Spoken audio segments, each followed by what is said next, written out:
அந்த மேனேஜரோட பேர் என்ன? தினகரன். அவர்கிட்ட பல்தேவோட மாப்பிள்ள அனுப்பினார்னு சொல்லுங்க. ராஜ மரியாதை கிடைக்கும். சரிங்க சார். ரொம்ப தேங்க்ஸ் சார். It's okay. கிளம்புறோம். பை. என்ஜாய் பண்ணுங்க. வரோம் சார்.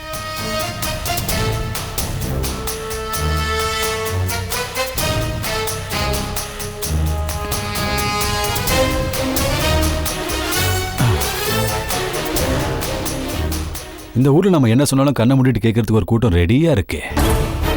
இடியட்ஸ். போங்க போங்க. அங்க ராஜ மரியாதைலாம் கிடைக்காது. எவன்டா பல்தேவனு செவிலு மலை 2 கொடுப்பாங்க. அபி எப்படி வீட்டு விட்டு ஒருத்தருன்னு பிளான் பண்ணிட்டு இருந்தோம், கடைசியில் அவளே போயிட்டா. இனி என்ன, வந்த வேலையை ஆரம்பிக்க வேண்டியதுதான்.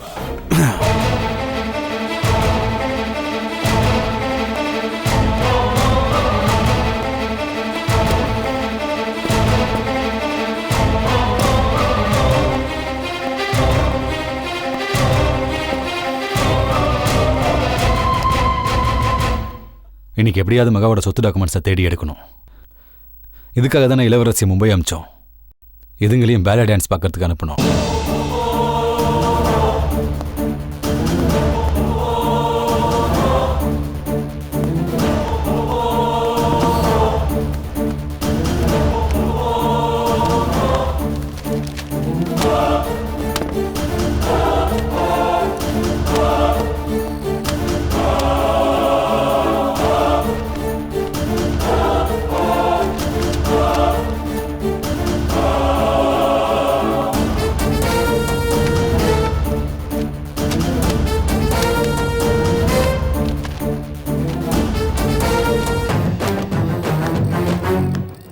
இளவரசி அக்கா, அபி அக்கா, என்ன வீடு திறந்திருக்கு, யாரையுமே காணோம். தெரியலையே. லேப்டாப் வேற எங்க இருக்கு? அப்ப வீட்ல யாராவது இருக்கணுமே. சரி, கிச்சன்ல இருக்காங்களான்னு பார்த்துட்டு வரேன். நீ போய் மாடியில பார்த்துட்டு வா.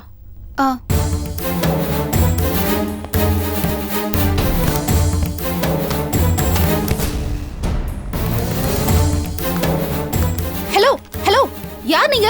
இங்க என்ன ஃபைல்ஸ் எல்லாம் எடுத்துட்டு இருக்கீங்க? நீங்க எதுக்கு இப்ப இங்க வந்தீங்க? திருடனா? Hello hello hello, shut up. முதல்ல நீ யாரு? நான் மகாவோட மாமா பொண்ணு ஸ்ருதி. நீங்க யாருன்னு முதல்ல சொல்லுங்க. இங்க யாரும் இல்லாத வீட்ல நீங்க என்ன தேடிட்டு இருக்கீங்க?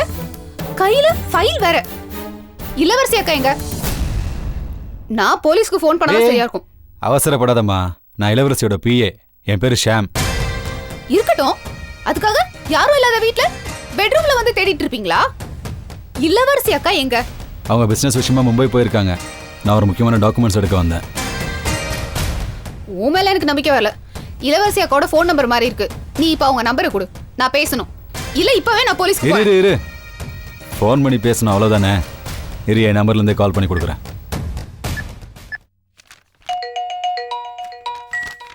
மேடம், உங்க மொபைல் தான் ரிங் ஆகுது.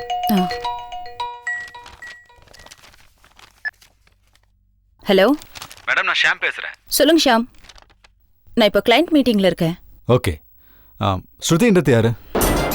ஸ்ருதி மகாவோட சிஸ்டர். வேலை விஷயமா அவங்க கிட்ட பேசணுமா? அவங்க கிட்ட பேசுங்க. கொடுங்க. ஹலோ இளவரசி அக்கா, நான் ஸ்ருதி பேசுறேன். எப்படி இருக்கீங்க அக்கா? நல்லா இருக்கேன் ஸ்ருதி. நான் மும்பைல இருக்கேன். இங்க ஷாம்னு ஒருத்தர் இருக்காரு. ஆமா, என்னோட பிஏ தான். ஓ அப்படியா? நானும் அம்மாவும் உங்களை வேலை விஷயமா பார்க்கலான்னு வந்தோம். அப்படியா? எதுவா இருந்தாலும் ஷாம் கிட்ட சொல்லிட்டு போ. நான் அவரை ஃபாலோ பண்ணிக்கிறேன். அது இல்லக்கா, அவர் அதான் டவுட் கிளியர் ஆயிடுச்சுல்ல, வெளியே போ. எனக்கு இளவரசி அக்காவோட புது ஃபோன் நம்பர் வேணும். தர முடியாது.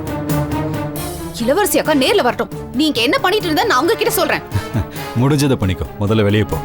நீ இந்த பெட்ரூம்ல என்ன பண்ணிட்டு இருக்க? ஏய்,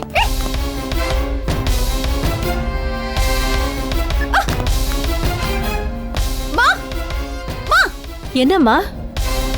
ஒண்ணும் இல்ல. இங்க இருந்து கிளம்பலாமா? இளவரசிய பார்க்கணும்னு. அதெல்லாம் நான் அப்புறம் சொல்றேன். முதல்ல வா கிளம்பலாம். ஆமா, இவர் யாரு? இவர் பேர் ஷியாம், இளவரசியோட பிஏவாம். இளவரசியோட பிஏவா? இந்த தம்பி எங்கேயோ பார்த்த மாதிரி இருக்கே.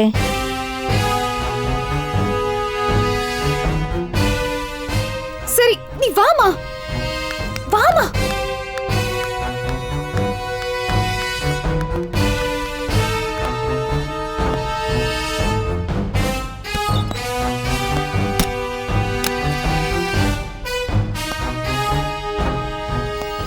கதவை சாத்த மறந்துட்டோம், அதான் உள்ள வந்துடுச்சுங்க. இவ எப்படி இளவரசிகிட்ட வத்தி வைப்பா? சரி சமாளிப்போம். முதல்ல டாக்குமெண்ட்ஸ் எங்க இருக்குன்னு தேடுவோம்.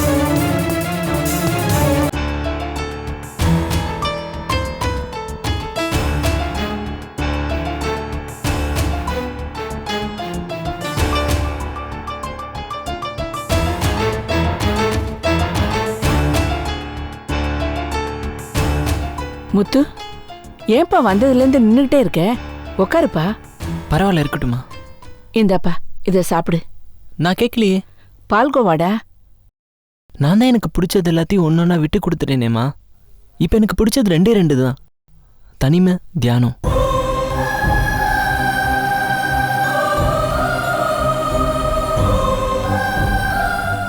ஏதாச்சும் பேசுங்க.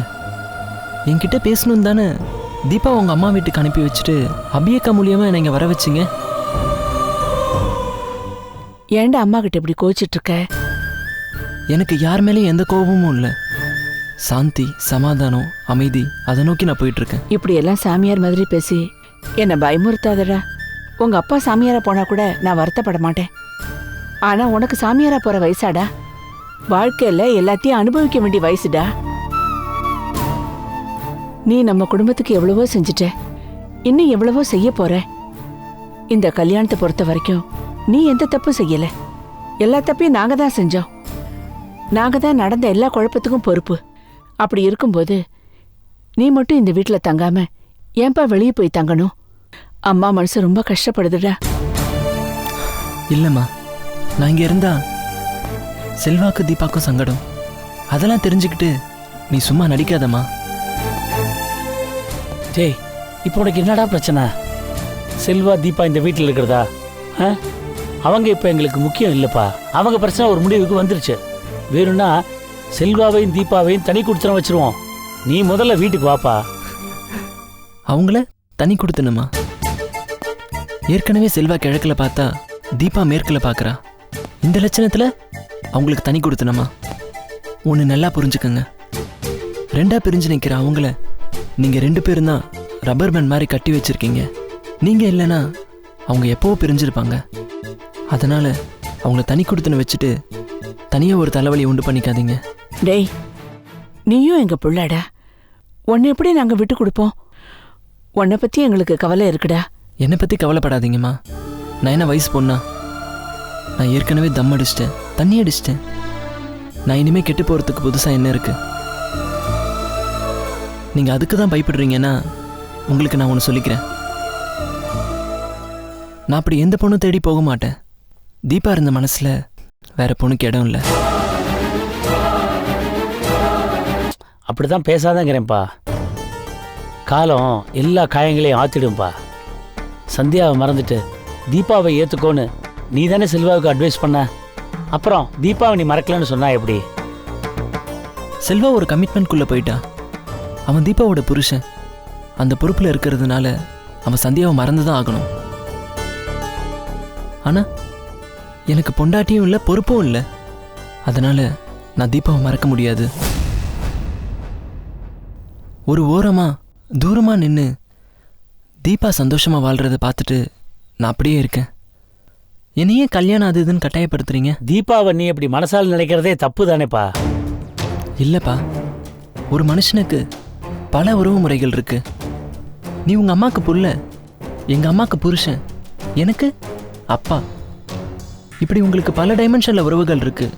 எந்த உறவும் எந்த உறவோடையும் கன்ஃபியூஸ் ஆவறதில்ல.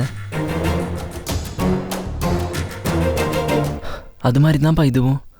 தீபா என் காதலே இறந்தது அது ஒரு ட்ராக். இப்போ அண்ணன் பொண்டாட்டியாக இருக்கிறது அது ஒரு ட்ராக். ரெண்டும் எப்பவும் கிராஸ் பண்ணாது. நான் அவள் வாழ்க்கையில் குறுக்க வரவே மாட்டேன். தீபா எங்கே இருந்தாலும் நல்லா இருக்கணும். இதுதான் என்னோட லேட்டஸ்ட் பாலிசி. அதுக்காக நான் காலம் பூரா கல்யாணம் பண்ணாமலேயே இருந்துருவேன்னு சொல்ல மாட்டேன். என்னைக்காச்சும் என் மனசு மாறலாம். நான் இன்னொருத்தைய கல்யாணம் பண்ணிக்கலாம். அந்த என்னைக்காவதுங்கிறது தான் எப்படான்னு கேட்குறேன். அது இப்போ இல்லை. இப்போ என்னோட மனசில் காயம் ரொம்ப ஃப்ரெஷ்ஷாக இருக்குது.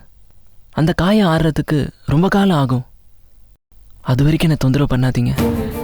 டேய் முத்து, நில்றா. பால்கோவா. என்னங்க என்னடி என்னங்க, உங்களுக்கு கொஞ்சமாவது விவஸ்தை இருக்கா? புள்ள வாழ்க்கையே வேண்டாம்னு சொல்லிட்டு போயிட்டு இருக்கா. கொஞ்சம் கூட கவலைப்படாம பால்கோவா சாப்பிட்டுட்டு இருக்கீங்களே, நீங்கெல்லாம் ஒரு மனுஷனா? பார்வதி, இந்த பார், வாழ்க்கையில் பாசிட்டிவ் நெகட்டிவ்னு 2 சைடு இருக்கு, சரியா? முத்து இப்போ கல்யாணம் வேணான்னு சொன்னான், அது நெகட்டிவ். அதைத்தான் நீ பார்க்குற. மனசு மாறும்போது கட்டாயம் நான் கல்யாணம் பண்ணிப்பேன்னு சொன்னானே, அது பாசிட்டிவ். அதைத்தான் நான் பார்க்குறேன். நீங்க பால்கோவா திங்கிறதுக்கு ஏதோ ஒரு காரணம் வேணும். இதுவும் பாசிட்டிவ் தான்.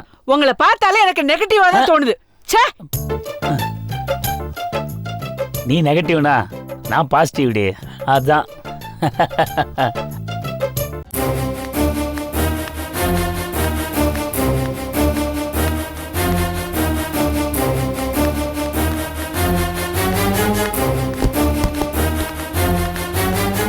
போன வாரம் அனுப்பின சரக்கு பத்திரமா போய் சேர வேண்டிய நாட்டுக்கு சேர்ந்துருச்சு.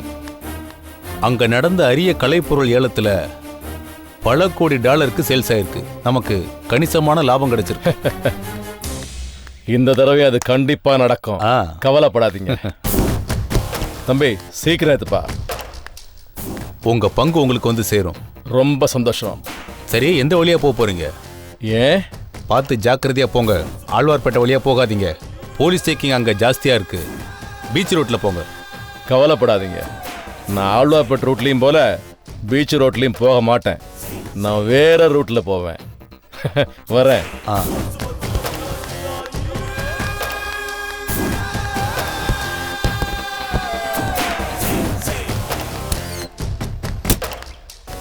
அப்ப நான் கிளம்புறேன். உங்க பங்கு உங்களுக்கு வந்து சேரும்.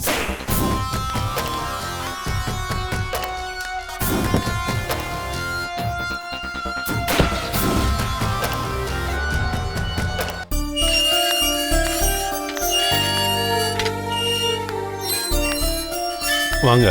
வக்கீல் வரலையா? அவர் ஈவினிங் வருவார்ப்பா. உங்ககிட்ட ரிலீஸ்க்கான பத்திரத்துல கையெழுத்து வாங்கிட்டு போவாரு. அதுக்கு முன்னாடி உங்களை மீட் பண்ணி சில விஷயங்கள் பேசணும். சொல்லுமா. நீங்க சொன்ன மாதிரியே நாங்க வக்கீல் சொரூபனை போய் மீட் பண்ணோம். இளவரசி ஆபீஸ்ல ஸ்ருதிக்கு வேலை வாங்கி கொடுக்கறதுக்கு அவர் சந்தோஷமா ஒத்துக்கிட்டாரு. இளவரசியை தான் இன்னும் மீட் பண்ண முடியல. அவ ஏதோ கம்பெனி விஷயமா மும்பை போயிருக்காளாம். இளவரசிக்கு பிஏவா புதுசா ஷியாம்னு ஒருத்தர் இருக்காரு. அவர்தான் இப்ப கம்பெனியை நடத்துறாரு. ஷியாம்ன்ற பேரு நீங்க எப்பயாவது கேள்விப்பட்டிருக்கீங்களாப்பா? ஷாம் கேள்விப்பட்ட மாதிரி தான் இருக்கு, ஆனா ஞாபகம் வரல. ஒருவேளை நேரா பார்த்தா தெரியலாம். அந்த ஷியாம் வந்து சரியான ஆளா தோணலங்க. ஏதோ ஃப்ராடு மாதிரி தோணுது. என்ன சொல்ற நீ? வக்கீல் சொரூபனுக்கும் அந்த ஷியாம் மேல டவுட் இருக்கு. நாங்க நேத்துக்கு மகா வீட்டுக்கு போனோம். அங்க ஷியாம் தனியா இருந்தாரு. ஆனா மகா ரூம்ல ஏதோ தேடிட்டு இருந்தாரு. அவருக்கு அங்க என்ன வேலை இருக்க முடியும்? என்ன தேடினாருன்னு தெரியல. ஆனா நிச்சயமா அவர் ஏதோ தப்பு பண்றான்னு மட்டும் எனக்கு உறுதியா தெரியுது. ஏன்னா எங்களை பார்த்ததும் எங்களை சமாளிச்சு பேசி அனுப்பிச்சிட்டாரு. நீங்க சொல்றத பார்த்தா அந்த ஆளு மேல எனக்கே சந்தேகம் வருது. ஆனா இளவரசி அவனைதான் ரொம்ப நம்புறதா பேசிக்கிறாங்க. நல்லவன் போல நடிக்கிறவனெல்லாம் நம்பவே முடியாது. எந்த துரோகியும் முதல்ல நம்பிக்கையை தான் சம்பாதிப்பாங்க. நீங்க சொல்றத வச்சு அவன் யாருன்னு என்னால யூகிக்க முடியல. ஆனா ஷாமுங்கிற பேரு எங்கேயோ கேள்விப்பட்ட மாதிரி தான் இருக்கு. இந்த பார், நான் வெளியே வந்தா அவன் யாருன்னு கண்டுபிடிச்சிடுமா? இளவரசி வந்ததும் நான் மகா கம்பெனில போய் ஜாயின் பண்ணிக்கிறேன்ப்பா. நீ இளவரசி கூட அவளோட நிழல் மாதிரி இருந்து நீ தான் அவளை ஷாமுகிட்ட இருந்து பாதுகாக்கணும். நீ வேலைக்கு சேர்ந்ததும் இளவரசி கிட்ட ஷாமை பத்தி எந்த விதமான புகாரும் சொல்லாத. அவ அவனை நல்லவனா நம்புறா. இருந்தாலும் அவ உன்னை ஓரங்கட்ட பாப்பா. நீ பொறுமையா இருந்து ஷாமோட நடவடிக்கைலாம் கவனி. அவனுக்கு எதிரான ஆதாரங்களை எல்லாம் திரட்டு. நான் வெளியே வந்ததுக்கப்புறம் ஷாமுக்கு எதிரான நடவடிக்கைகளை நான் எடுக்கிறேன். சரிப்பா. நீங்க ரொம்ப இளைச்சி போயிருக்கீங்க, ஒழுங்கா சாப்பிடுங்க. நான் செஞ்ச தப்புங்க மனசையும் உடலையும் உறுத்துது சாந்தி. இந்த பார், என்னை பற்றி எதுவும் கவலைப்படாத. நான் வெளியே வந்த உடனே நார்த் இந்தியாவுக்கு ஆன்மீக டூரு போயிட்டு வந்துடுவோம். நீ ரொம்ப நாளாக கேட்டுட்டு இருக்க அந்த ஆசையை நான் கண்டிப்பாக நிறைவேற்றுறேம்மா. சரிங்க, நாங்க வரோம். சரிம்மா, போயிட்டு வாங்கம்மா. வரேன்ப்பா. போயிட்டு வா ஸ்ருதி.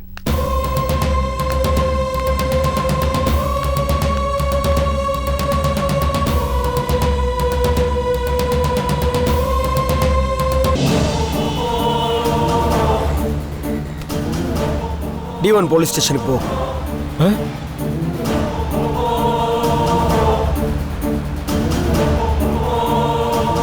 I'm assistant commissioner Shanmugam. நீங்க எப்படி என் கார்ல? காத்து போகாத இடத்துல கூட தமிழ்நாடு காக்கி சட்டை போகும். நேரா D1 போலீஸ் ஸ்டேஷன் போ. இப்போ எதுக்காக என்ன போலீஸ் ஸ்டேஷன் கூட்டு போறீங்க? நான் என்ன தப்பு பண்ணேன்? உன்னை விசாரிக்கணும். நான் சொசைட்டியில் பெரிய மனுஷன்.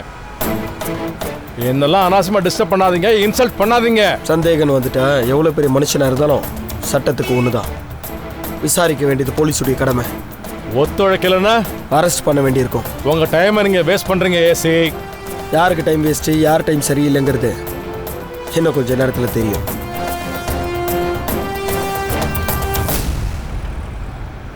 சரி, ஓகே, போலீஸ் ஸ்டேஷன் போறேன். வண்டியை ஓரமாக நிறுத்து.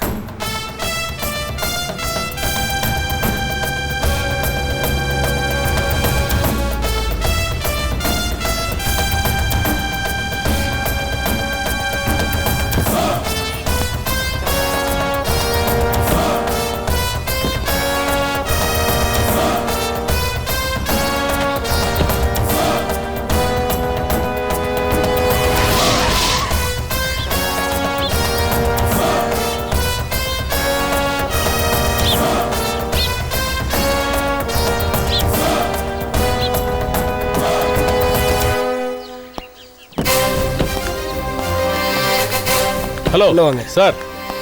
நானும் உங்களை பல முறை கேட்டிருக்கேன், எதுக்குன்னு சொல்லவே மாட்டேங்கிறீங்களா சார்? உள்ள வாங்க சொல்றேன். எதுக்கு? உங்களை விசாரிக்கணும்.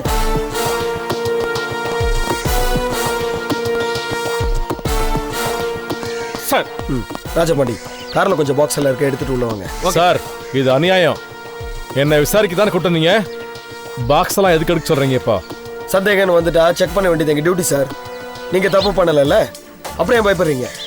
எனக்கு பயம் இல்ல, டைம் வேஸ்ட். நீங்க என்ன பாக்குறீங்க? போய் பாக்ஸ் எடுங்க. சாய் கொடுங்க சார். உள்ள வாங்க.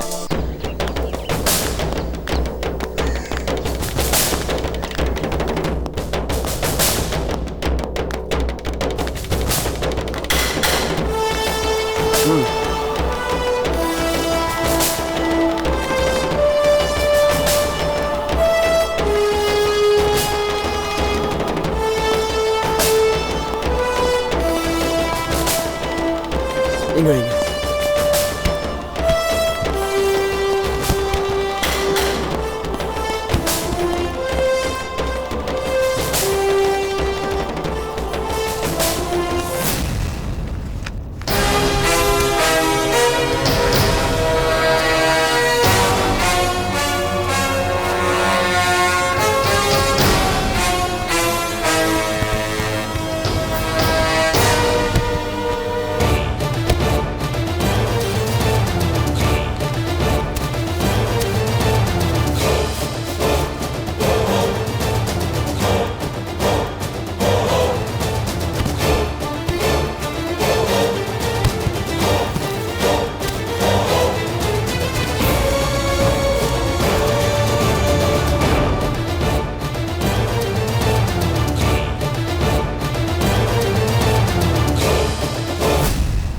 ஏன் சார் சேல்ஸுக்கு வச்சுக்கிற பொம்மைகள்லாம் இப்படி அமைக்க அமைக்கி பார்க்குறீங்களே? இப்படி செஞ்சா நாங்கள் எப்படி சார் விற்கிறது? நான் எப்படி சார் செக் பண்ணுறது? அப்போ இப்போ என்ன கண்டுபிடிச்சிங்க அப்படி பெருசா? சந்தேகம்னா அந்த பொம்மையை கிழிச்சு தான் பாருங்களேன். உள்ள ஏதாவது போதைப் பொருள், தங்கம், வைரம் அப்படின்னு ஏதாவது இருக்கா பாருங்க. நான் என் கடமையை தான் சார் செய்கிறேன். இந்த பொம்மைங்களை நான் ஏன் வச்சிருக்கேன், எப்படி வந்தது அப்படின்னு கேட்க மாட்டீங்களா? நானே சொல்றேன். மகளிர் சுய உதவிக்குழு மாதிரி நாங்க ஆதரவற்ற பெண்கள் ஆசிரமம் நடத்துறோம். அவங்க செய்யற பொம்மைகளைத்தான் நாங்க டெல்லி, கொல்கட்டா, பாட்னா, மும்பை, ஹைதராபாத்னு இந்தியா முழுக்க விற்கிறோம். அதுல வர லாபம் சுமார் 300 குடும்பங்களுக்கு உதவுது. போதுமா? உங்க பேர் என்ன? அதான் மீனாட்சி சுந்தரம் அன்னைக்கே சொன்னேனே. உங்க பேர் பல்தேவன் சொல்லியிருக்கீங்க. அதுவும் இல்லாம லீலா கிட்ட போலீஸ்காரங்கிட்ட இப்படிதான் பொய் சொல்லணும்னு வேற சொல்லியிருக்கீங்க. What nonsense! எப்ப அப்படி சொன்னேன்? உங்க பேரை பல்தேவன் ஏன் சொன்னீங்க? சார், நான் பாதி நேரம் நார்த் இந்தியா டூர் போறோம் சார். அங்க மீனாட்சி சுந்தரன்ற பேரு எந்த நார்த் இந்தியன் வாயிலையும் நுழைய மாட்டேங்குது. பிசினஸ் பண்ண முடியல. பல்தேவ்ங்கிறது ஈஸியா ஞாபகம் வச்சுக்கிற மாதிரி இருக்கு. எனக்கு ஊருக்கு பேர் இருக்கு சார். பிசினஸ் செய்ய வசதியா இருக்கு. போதுமா? இப்ப சந்தேகம் தீர்ந்துச்சா? நீங்க சொல்றது என்னமோ லாஜிக்கா தான் இருக்கு. இருந்தாலும் இன்னும் உங்க சந்தேகம் போல இல்ல? ஒரு நிமிஷம். ரிட்டையர்ட் கமிஷனர் என் ஃப்ரெண்டு தான். அவர்கிட்ட பேசுங்க. ஹலோ. ஹலோ சார், யாருங்க? நான் மீனாட்சி சுந்தரம் பேசுறேன் சார். நான் போலீஸ் ஸ்டேஷன்ல இருக்கேன் சார். என்ன இங்க அசிஸ்டன்ட் கமிஷனர் சண்முகம்னு ஒருத்தர் பிடிச்சி வச்சிருக்கார் சார். அவர்கிட்ட நான் யாருன்னு சொல்லுங்க. போனை அவர்கிட்ட கொடுங்க. பேசுங்க ஏசி சார். யார் இவரு? பேசுங்க. அவர் பேர் Suresh Shenoy, retired commissioner. Hello mister Shanmugam, Meenakshi Sundaram என்னோட ஃப்ரெண்டு. அவரை சந்தேகப்படாம முதல்ல ரிலீஸ் பண்ணுங்க. அவர் பாரம்பரியமான ஜமீன் குடும்பத்தை சேர்ந்தவர். அவரை இப்படியெல்லாம் இன்சல்ட் பண்ணாதீங்க. அது டிபார்ட்மெண்ட்டுக்கு தான் கெட்ட பேரை ஏற்படுத்தும். முதல்ல அவரை ரிலீஸ் பண்ணுங்க. இல்லை சார், ஒரு என்கொயரிக்காக தான் கூட்டிட்டு வந்தேன். இல்ல, அவர் தப்பான ஆள் கிடையாது. உடனே அவரை ரிலீஸ் பண்ணுங்க. Yes sir. இப்ப நான் போலாமா? என் பொம்மைங்க? கான்ஸ்டபிள் பேக் பண்ணுங்க. Okay sir.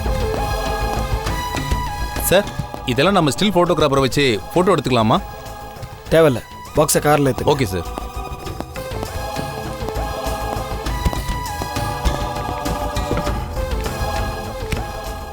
இனிமே நம்ம வாழ்க்கையில 2 பேரும் சந்திக்கவே கூடாது. இதுவே கடைசி தடவையா இருக்கட்டும்.